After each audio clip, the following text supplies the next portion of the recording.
Apollo 11 और Apollo 12 के जरिए इंसान ने 1969 में चांद पर कदम रख दिया था। इन दोनों सक्सेसफुल मिशनों के बाद 11 अप्रैल 1970 को मून लैंडिंग के लिए अपोलो 13 लॉन्च किया गया। 3 दिन के ट्रैवल के बाद अपोलो 13 की स्पेस फ्लाइट जमीन से करीब 3,20,000 किलोमीटर दूर पहुंच चुकी थी। अब तक सब कुछ सामान्य लग रहा था और अगर ऐसा ही चलता रहता तो अपोलो 13 में बैठे एस्ट्रोनॉट्स कुछ ही घंटों में चांद पर पहुंच जाते। 1 साल पहले नील आर्मस्ट्रांग समेत 4 एस्ट्रोनॉट्स पहले ही चांद पर कदम रख चुके थे। इसलिए पिछले सफल मिशनों की वजह से अपोलो 13 के तीनों एस्ट्रोनॉट्स काफी कॉन्फिडेंट और रिलैक्स थे। इस मिशन को धरती पर मौजूद लोगों ने भी नॉर्मल समझ लिया था। इतना कि दुनिया के किसी बड़े टीवी चैनल ने अपोलो 13 के लॉन्च को ब्रॉडकास्ट तक नहीं किया।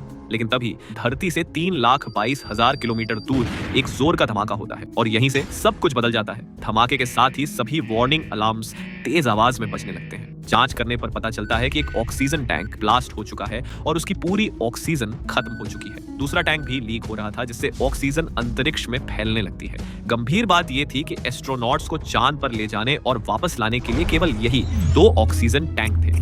इनका इस्तेमाल सांस लेने के साथ साथ पानी और बिजली के लिए भी होता था। अब ऑक्सीजन का लीक होना सीधे सीधे तीनों एस्ट्रोनॉट्स की जान को खतरे में डाल रहा था।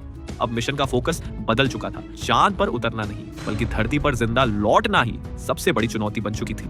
काफी मेहनत के बाद कमांड मॉड्यूल अपनी बची हुई पावर से दोबारा चालू होता है। अब धरती केवल 4 घंटे की दूरी पर थी। इसी दौरान सर्विस मॉड्यूल को कमांड मॉड्यूल से अलग किया जाता है। एस्ट्रोनॉट्स उसकी तस्वीरें लेते हैं और देखते हैं कि धमाके से उसका एक पैनल पूरी तरह उखड़ चुका है। 3 घंटे बाद कमांड मॉड्यूल से लूनर मॉड्यूल को भी अलग किया जाता है जिसका अब तक एक लाइफ पोर्ट की तरह इस्तेमाल किया गया था। अब कमांड मॉड्यूल को अर्थ की एटमॉस्फेयर में री एंट्री करनी थी और उसे पैसिफिक ओशन के तय इलाके में गिरना था। यूएस नेवी के जहाज पहले से तैनात थे। री एंट्री के दौरान एस्ट्रोनॉट्स का मिशन कंट्रोल से संपर्क टूट जाता है। ये ब्रेक 3 मिनट का होता है लेकिन इस बार 4 मिनट बीत जाते हैं। सभी की सांसें थम चुकी थी। कैमरे आसमान की ओर थे।